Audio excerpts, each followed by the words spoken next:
Pues por supuesto hay un llamado urgente a que las cosas en Culiacán se arreglen, que regrese, digamos, la paz y la tranquilidad para que la gente pueda seguir haciendo su vida como lo hacía hasta hace pues poquito más de 30, 40 días, hasta antes del 9 de septiembre, que sí, siempre, claro, conviviendo con la violencia, pero dentro de ciertos límites. Hoy la situación es verdaderamente desesperada, los comercios, los empresarios están también desesperados con lo que está sucediendo. Miguel Calderón Quevedo, coordinador general del Consejo Estatal de Seguridad Pública de Sinaloa, gracias por conversar esta tarde-noche con nosotros, Miguel.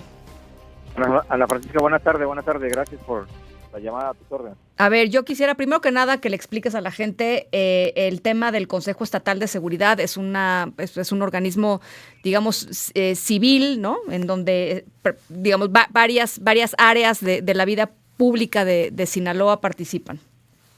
Sí, efectivamente tenemos alrededor de 3 décadas siendo una representación de la voz de la sociedad civil, un organismo no gubernamental, que tenemos atribuciones de ley en conquista de esa gestión que hemos venido haciendo por estas 3 décadas, porque pues en Sinaloa el tema de la inseguridad no es un tema nuevo. Uh-huh. En algún momento hubo un brote hace 30 años de secuestro que se logró apagar. El secuestro ya no existe prácticamente en este territorio.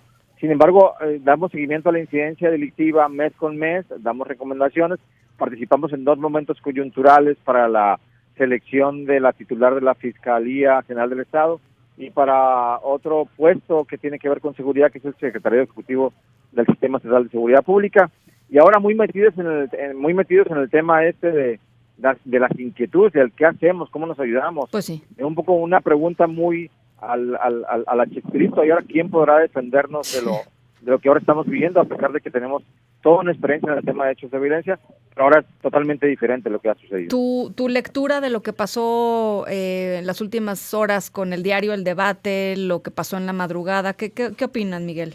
¿Cómo lo ves? Bien, nosotros te comento, pues ciudadanas y ciudadanos que estamos 18 en total, de todo el estado de Sinaloa, que estamos dando seguimiento a esto. Hemos, en el brote de violencia del 9 de septiembre hasta la fecha, nuestro pronóstico era como muy reservado al respecto, si iba a ser un tercer culiacanazo que iba a durar solamente unas 24 horas, 48 horas, 72 horas, pero eso se ha alargado y ya tiene más de un mes. Uh-huh. Y en medio de eso muchas variantes, por ejemplo, este ataque al periódico El Debate, que es todo un medio representativo de la región, es un ataque como nunca había habido tan directo a unas instalaciones de un medio como este. Habíamos tenido víctimas de los medios de comunicación de personajes de largo alcance. Javier Valdés es uno de ellos, por ejemplo, de Río 12, pero no esto, tampoco habíamos tenido secuestros express, y hay testimonios de secuestro express. Tampoco habíamos tenido robo comercio como ahora se está dando, cristalazos, y algunas hipótesis, al menos hay 2. Una de ellas es que algunas de las acciones de los grupos delincuenciales están provocando eso para que la sociedad civil reclame el regreso de la policía local, un poco para hacer equipo con alguno de los 2 grupos que están en pugna. Uh-huh. Y la otra es perdón, que déjame te interrumpo un segundo, que la policía local desde hace cuántas semanas no tiene armas, y es más, algunos policías locales los mandaron a la Ciudad de México a hacer exámenes de control de confianza. O sea, no hay policía local en Culiacán. Desde la última semana de septiembre estamos en esas condiciones, no lamentablemente. Hay policías. Uh-huh. Y está en duda pues el nivel de honestidad de los integrantes de este último eslabón de la seguridad, ¿no? Claro. Por un lado, y por el otro lado te decía ese autogobierno que venían ejerciendo los grupos delincuenciales al ellos mismos prohibir cierto tipo de conductas en delitos específicos, ¿no? Por ejemplo, esta parte del cobro de piso, esta parte del secuestro express, esta parte de regular el tema del robo de vehículo, entre otras cosas, y como están atendiendo otros temas de mayor alcance, pues ya no hay tanto control, y a río revuelto ganancia de delincuentes uh-huh. de menor escala, ¿no? Uh-huh. Entonces, esas 2 teorías son las que rondan por ahí. Lo comprobaremos en las siguientes semanas, lamentablemente.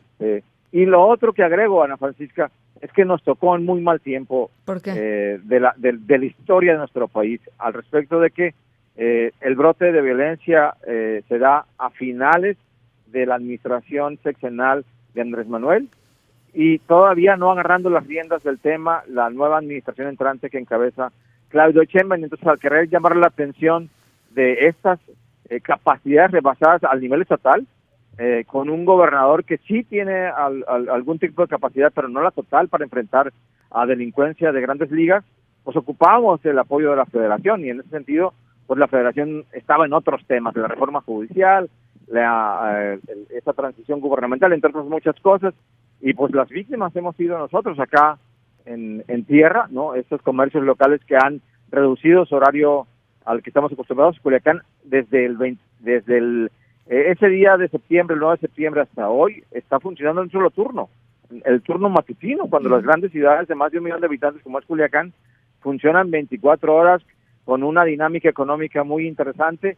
Pues aquí esto está a 1/3 de su capacidad. Uh-huh.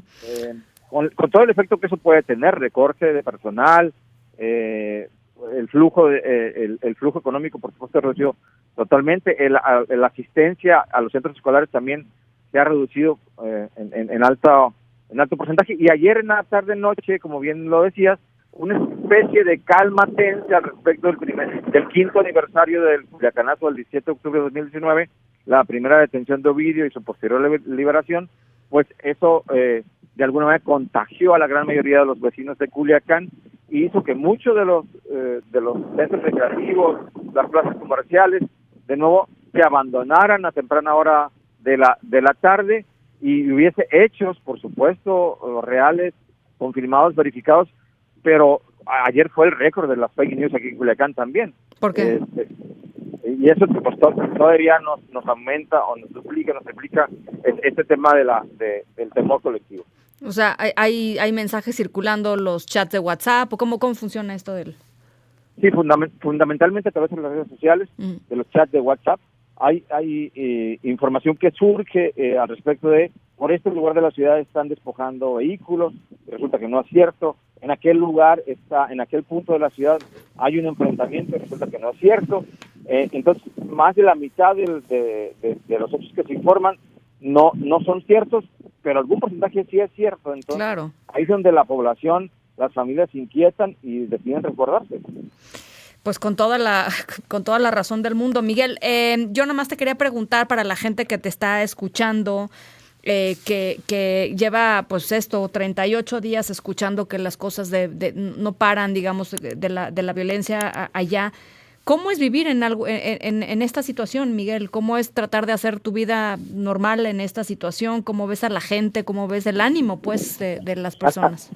Ana Francisca, percibimos cierto hartazgo, a pesar de que no es un tema nuevo. Ya vivimos un primer detone de violencia y conflicto interno entre la delincuencia que estalló en 2008 y que duró casi 4 años, ¿no? Hasta el 2011, 2012, y de alguna manera se normaliza.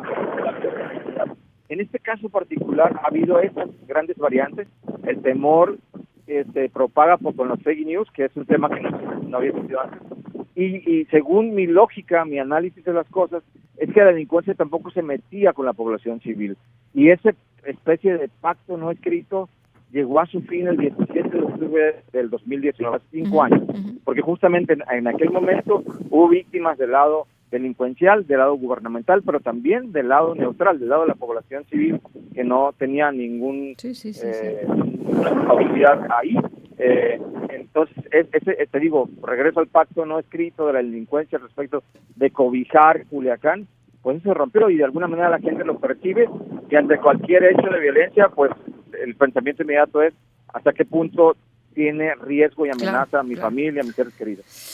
Bueno, pues verdaderamente tremendo lo que describes. Miguel, te agradezco el testimonio, estamos en comunicación, ojalá podamos conversar, pues no sé, en unos días más para ver cómo va el asunto. Por lo pronto, muchas gracias por esta visión de lo que está sucediendo allá. Gracias.